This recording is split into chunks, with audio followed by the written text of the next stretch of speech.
Hello, I'm Bill Bullard with RCAF USA, the voice of the independent cattle producer in the United States of America.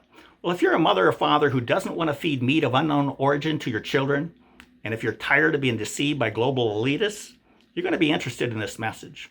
Today, you simply don't know where the beef in most grocery stores is from, or under which country's production standards the animal that produced the beef was subjected to.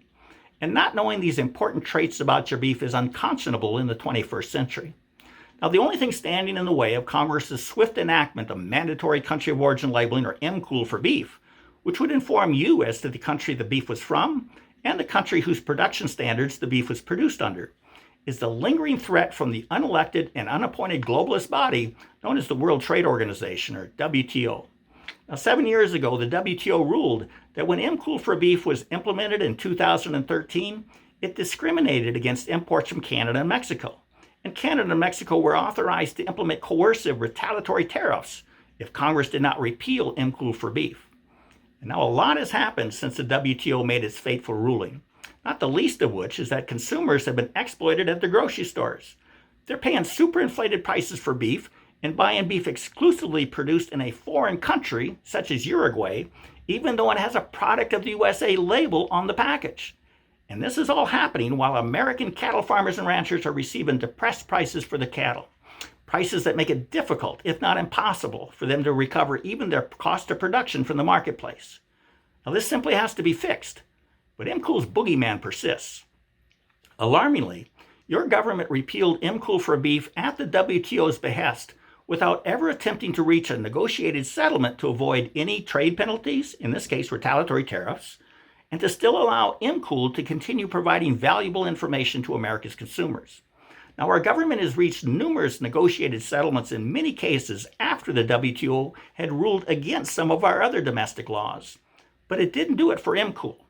For example, when Brazil challenged our domestic cotton law and was handed a victory by the WTO, our government successfully reached a negotiated settlement with Brazil that avoided the trade penalties and kept our domestic cotton law intact.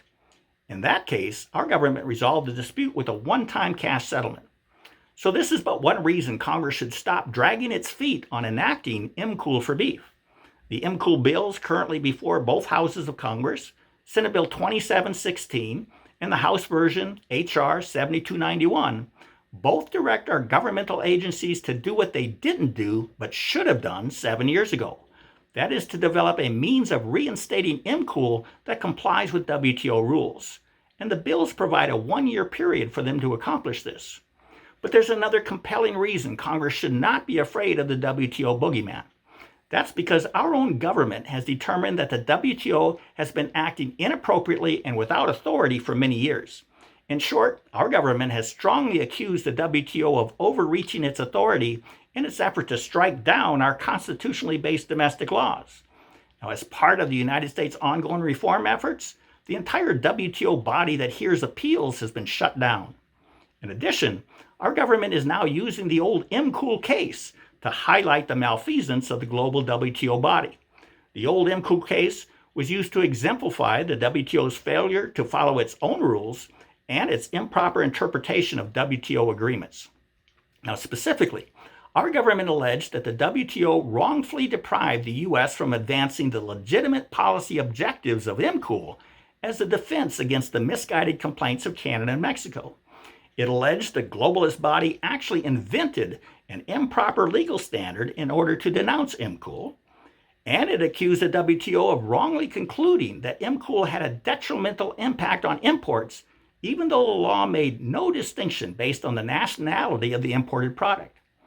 Now, these serious allegations by our government explain why each of the past 3 presidential administrations have worked to prevent the WTO appeals body from doing any further damage to the United States domestic laws.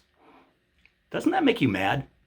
That some globalist body of global elitists are violating the rules they agreed to uphold in order to deprive you the opportunity to know where your beef is from and what's in it. Please call your congressional delegation and tell them you want them to pass MCOOL for beef immediately and that you're tired of our government upholding the wrongful acts of the WTO. The MCOOL bill numbers again are S2716 and HR 7291. To learn more, please go to our website, at r-cafusa.com. With that, have a productive week. Thank you and goodbye.